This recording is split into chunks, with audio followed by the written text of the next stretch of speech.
November 19th, 1899. Volume 3. The Evils of Pride. My adorable Jesus continues to come, and since before he came, my mind was thinking about certain things which Jesus had told me in the past years, and which I do not remember so well. Almost to remind me, he told me, "My daughter, pride corrodes grace. In the hearts of the proud there is nothing but a void, all full of smoke, which produces blindness. Pride does nothing but render oneself an idol, and so the proud soul does not have her God with her. By sin, she has tried to destroy him in her heart, and raising an altar within her heart, she places herself on it, and she adores herself. Oh God, what an abominable monster this vice is! It seems to me that if the soul is attentive not to let it enter into herself, she is free of all other vices. But if, to her misfortune, she lets herself be dominated by it, since it is a monstrous and wicked mother, it will deliver all of its naughty children for her, which are the other sins. Ah, Lord, keep it away from me." November 19th, 1903. Volume 6. While one is nothing, one can be all. Continuing in my usual state, I saw blessed Jesus in my interior, and a light in my intellect saying, "While one is nothing, one can be all. But how? One becomes all through suffering. Suffering makes the soul become pontiff, priest, king, prince, minister, judge, advocate, repairer, protector, defender. And since true suffering is the suffering wanted by God in the soul, if the soul appeases herself completely in his volition, this appeasement, united to suffering, allows the soul to rule over justice, over the mercy of God, over men and over all things. Now, just as suffering gave Christ all the beautiful qualities and all the honors and offices that the human nature can contain, in the same way, by participating in the suffering of Christ, the soul participates in his qualities, in the honors, and in the offices of Christ, who is the all. November 19th, 1921. Volume 13. The Two Supports of Jesus in Gethsemane. In order to know the truths, it is necessary to have the will, the desire to know them. The truth is simple. I was keeping company with my Jesus, who was agonizing in the Garden of Gethsemane, and as much as I could, I compassionated him. I pressed him tightly to my heart, trying to wipe his mortal sweats. And my sorrowful Jesus, with faint and expiring voice, told me, "My daughter, my agony in the garden was hard and painful, maybe more painful than that of the cross. In fact, if that was the fulfillment and the triumph over all, here, in the garden, it was the beginning. And sufferings are felt more at the beginning than when they are ended. But in this agony, the most harrowing pain was when all sins came before me, one by one. My humanity comprehended all their enormity, and each crime carried the mark, death to a God, armed with sword to kill me. Before the divinity, sin appeared to me as so very horrifying and more horrible than death itself. Just in comprehending what sin means, I felt I was dying. And I did really die. I cried out to the Father, but he was inexorable. Not even one was there to help me, so as not to let me die.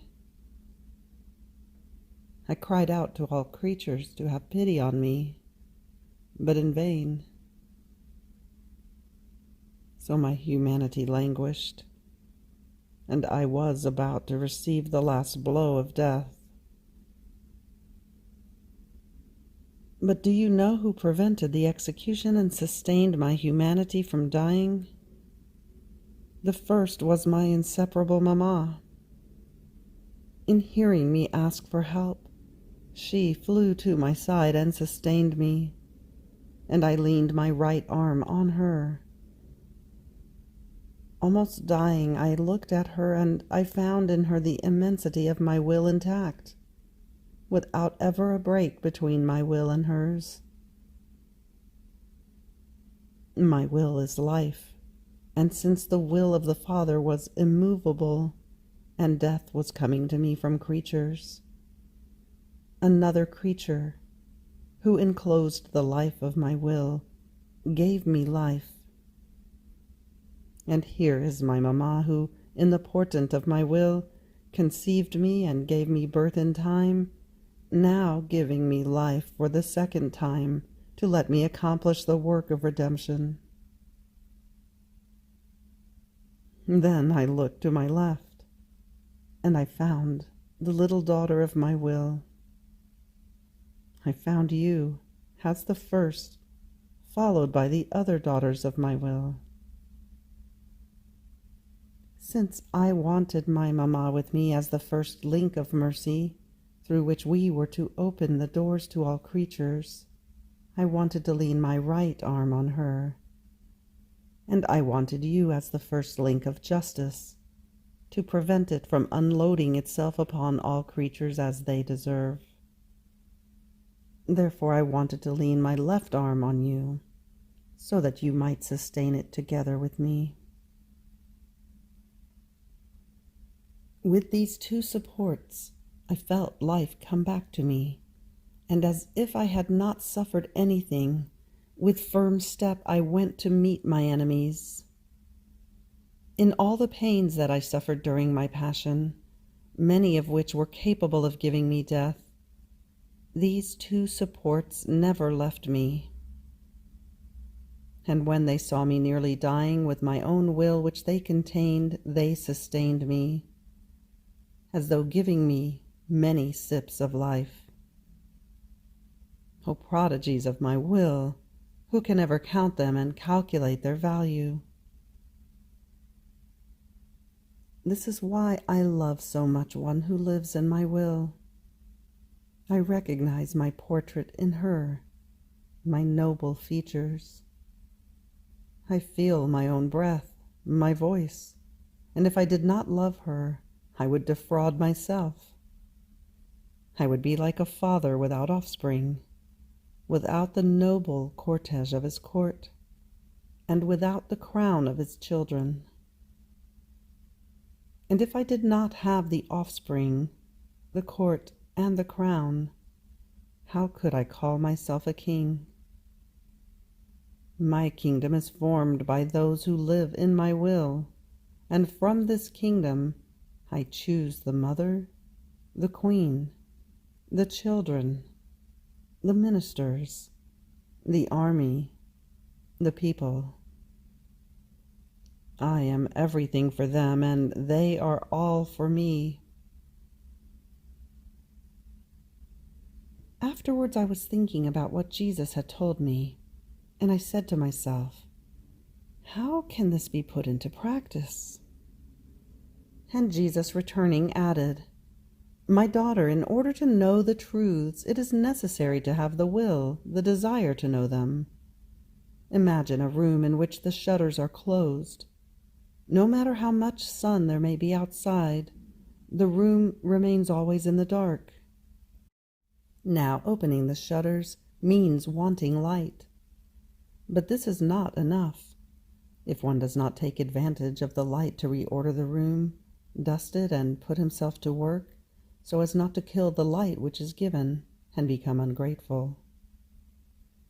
In the same way, it is not enough to have the will to know the truths, if at the light of the truth which illuminates, one does not try to dust himself of his own weaknesses, reorder himself according to the light of the truth he knows, and put himself to work together with the light of truth, making of it his own substance, in such a way that the light of the truth which he has absorbed may shine through his mouth, through his hands, through his bearing. It would be as if he killed the truth, and by not putting it into practice, it would be like remaining in total disorder before the light. Poor room full of light, but all messed up, upside down, in total disorder, with a person in it who does not take the care of reordering it. How pitiful would it not be? Such is one who knows the truths and does not put them into practice. However, know that simplicity enters into all truths as the first nourishment. If the truths were not simple, they would not be light, and they could not penetrate into human minds to enlighten them. And where there is no light, objects cannot be distinguished. Simplicity is not only light, but it is like the air that one breathes, which, though it cannot be seen, gives respiration to all. And if it wasn't for the air, the earth and everyone would remain without motion. Therefore, if the virtues, the truths, do not carry the mark of simplicity, they will be without light and without air. November 19th, 1925, Volume 18. The divine will wants the company of the creature to be able to enrich her, instruct her, and give her the possession of the good which it makes known to her. I feel as though immersed in the immense sea of the supreme will, and I would have wanted, as my lovable Jesus tells me, to let nothing escape me of all the acts it has done, does, and will do, which for Jesus are one single act, and to be always with this divine will in order to give it my little requital of love and of thanksgiving.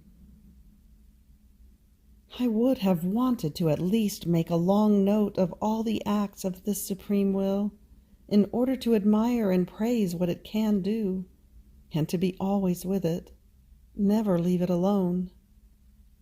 But alas, my littleness is such that I get lost, and I don't know from what point to take it in order to follow it, because I find it everywhere, and always in the act of operating surprising things, both in the great and in the small things.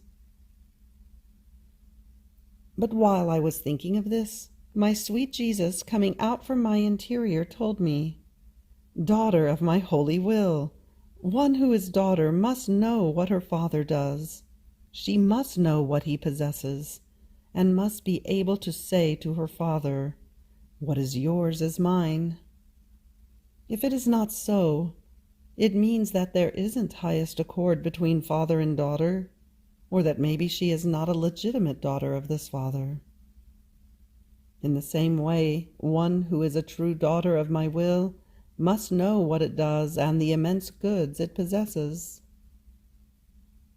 To live in my will is precisely this, to keep company with all the acts which my will does. My will does not want to live isolated in the midst of creation, but wants the company of the creature, because of whom, because it loves her so much, it maintains the order of the whole creation, and makes itself life of each thing. And when it finds the soul who keeps it company in this life, which it maintains in the whole universe, my will rejoices, makes feast, and feels happy. It finds the one whom it loves, and by whom it is loved in return. It finds one to whom it can make itself known and what it possesses, and in its happiness it narrates to the soul the secrets of its volition, its value, and its surprising effects. But this is nothing. As it narrates its knowledges, what it does and what it is, so it makes to her the donation of what it manifests to her. More than a valid script, it is knowledge itself that has impressed in the soul with characters of light the possession of the goods which the knowledge of it contains. Oh, how beautiful it is to see the sanctity, the power, the immensity of my will dwell with the littleness of the human will, in the act in which it keeps it company. It wants to give always. It never stops. It wants to see the littleness beautiful, rich, powerful. It wants to keep it always close to itself, to be able to give to it always.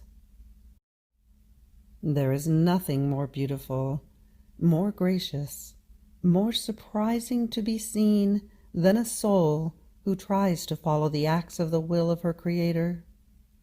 There is a continuous contest between them, a reciprocal love, a continuous giving and receiving. Oh, if you knew how rich you are! As many things as you know about my will, so many goods do you possess. And if you enumerate them, you will get lost and will remain drowned within them. Therefore be attentive in following the acts of my will, if you want to keep it continuous company. November 19th, 1926, Volume 20. How the divine will is agonizing in the midst of creatures, and how it wants to go out of this state. My always lovable Jesus, drawing me into his adorable will, made me see and feel the painful conditions in which the ingratitudes of creatures put him. And sighing with sorrow, he said to me, "My daughter, the pains of my divine will are unutterable and inconceivable to the human nature. My will is in all creatures, but it is in the nightmare of a terrible and harrowing agony, because instead of giving it dominion, to let it carry out its life in them, they keep it repressed, giving it no freedom to act, to breathe, to palpitate. So the human will acts. It breathes freely. It palpitates as it wants, while mine is there only to serve it, to contribute to their acts, and to remain within their acts, agonizing, suffocated by the rattle of an agony of long centuries. My will writhes inside the creatures, in the nightmare of an agony so harrowing, and its writhings are the remorses of conscience, the disillusions, the setbacks, the crosses, the tiredness of life, and everything that can bother the poor creatures, because it is right that, since they keep a divine will crucified and always in the rattle of agony, the divine will call them with its writhing, unable to do otherwise, because it does not have dominion. Who knows whether, entering themselves, in seeing the unhappiness that their bad will brings to them, they might give it a little breath and respite from its harrowing agony. This agony of my will is so painful that my humanity, that wanted to suffer it in the Garden of Gethsemane reached the point of seeking help from my very apostles, and even that I did not obtain. And the spasm was such that I sweated living blood, and feeling myself succumbing under the enormous weight of the agony of my divine will, so long and terrible, I invoked the help of my celestial Father, saying to him, "Father, if it be possible, let this chalice pass from me." In all the other pains of my passion, as atrocious as they were, I never said, "If it be possible, let this pain pass." On the contrary, on the cross I cried out, I thirst for pains." But in this pain of the agony of the supreme will, I felt all the weight of an agony so long, all the torment of a divine will that agonizes, that writhes in the human generations. What sorrow! There is no sorrow that can equal this. Now the supreme Fiat wants to get out. It is tired, and at any cost it wants to get out of this agony so prolonged.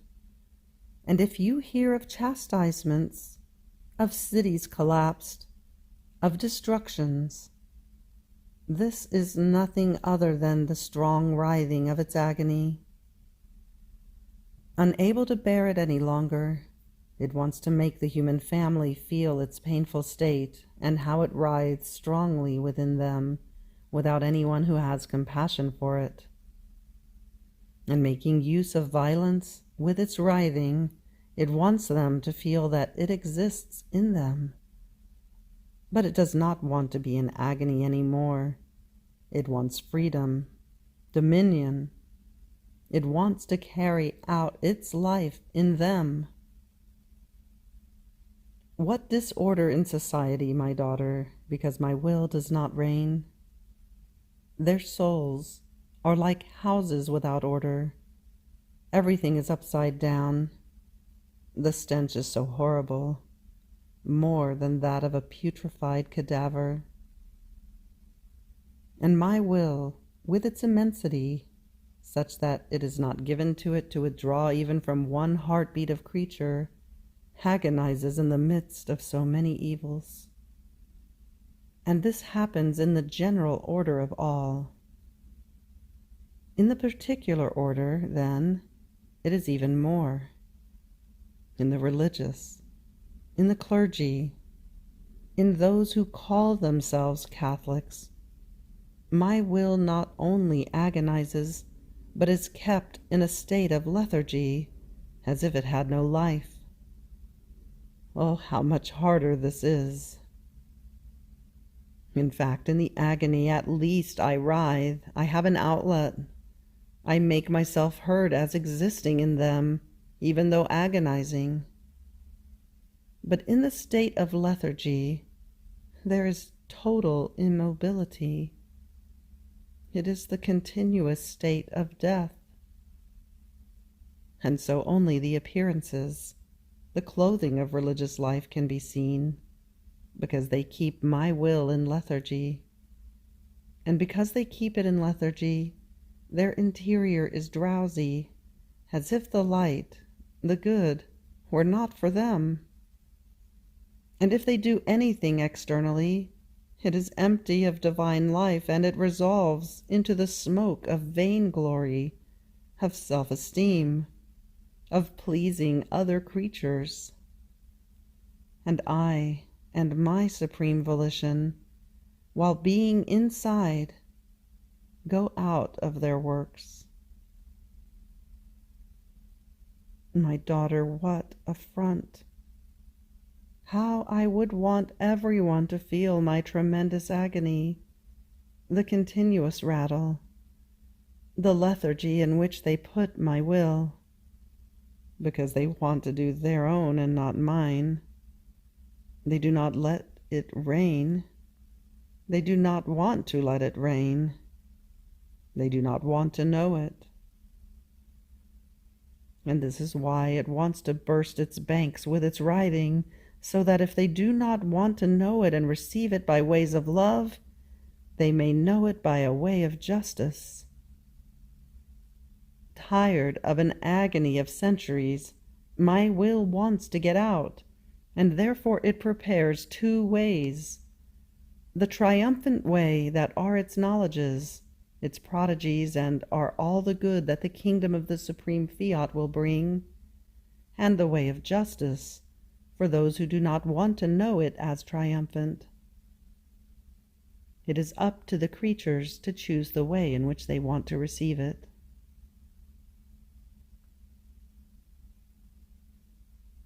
November 19th, 1933, Volume 33.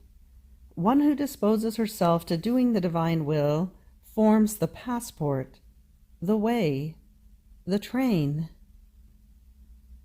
Jesus wants to remake himself in the creature, the celestial signer and motor.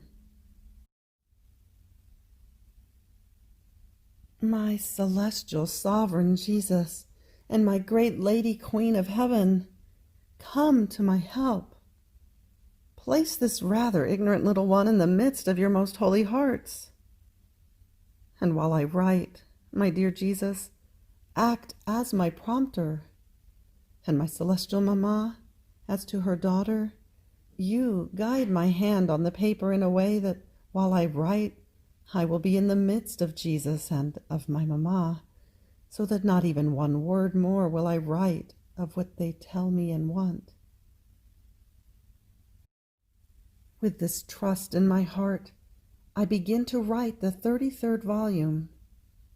Perhaps it will be the last, but I do not know, although I have all the hope that the whole of heaven would have compassion on the little exiled one, and that soon they will repatriate her with them. But in the end, Fiat. Fiat. So I continued to think about the divine will, life and center of my poor existence. And my sweet Jesus, repeating his transitory little visit, told me, "My good daughter, you must know that as the soul disposes herself to doing my divine will, she forms the passport in order to enter into the interminable confines of the kingdom of the Fiat. But do you know who lends you what is necessary in order to form it, and who lends itself to signing it and to giving it the value of passage into my kingdom? Daughter, so great is the act of disposing oneself to doing my will, that my life itself, my merits, form the paper, the characters, and your Jesus makes the signature in order to make it known and to give her free entrance. One can say that the whole of heaven runs to the help of one who wants to do my will. And I feel so much love that I take a place in the fortunate creature, and I feel loved by her with my own will. Now, seeing myself loved by her with my own will, my love becomes jealous and does not want to lose even one breath, one heartbeat of the love of this creature. Imagine yourself my solicitudes, the defenses that I take, the helps that I give, the loving stratagems that I use. In a word, I want to remake myself in her. And in order to remake myself, I venture myself in order to form another Jesus in the creature. Therefore I place all my divine art in order to obtain this intent. I do not spare anything. I do everything. I give everything. Where my will reigns, I cannot deny anything, because I would deny it to myself. Now disposing oneself to do my will forms the passport. The beginning act forms the way that one must cross in it, way of heaven, holy, divine. Therefore I whispered to the ear of the heart of one who enters into it, forget the earth. Already it is not yours any more. From now on you will see nothing other than heaven. My kingdom has no limits, so your walk will be long. Therefore, it is necessary that you hasten your step with your acts in order to form many ways, and so take many of the goods that there are in my kingdom. So the beginning act forms the way, the completing of it forms the train, and I, when I see the train formed, I act as a motor and move it quickly forward. And oh, how beautiful it is, delightful, to pass through these ways that the creature has done in my will. These acts done in my will are centuries that enclose incalculable merits and goods, because there is the divine motor that moves them, which has so much speed that in the minutes it encloses the centuries. And it renders the creature so rich, beautiful, and holy as to let us boast before the whole celestial court, pointing her out as the greatest prodigy of its creative art. In addition to this, as the creature forms her act in my divine will, so the veins of the soul empty themselves of what is human, and there flows, I could say, a divine blood that makes felt in substance the divine virtues in the creature, that has the virtue of flowing almost as blood in the same life that animates her creator, that renders them inseparable from each other, so much so that one who wants to find God can find him in his place of honor in the creature, and one who wants to find the creature will find her in the divine center. End of November 19th. Fiat.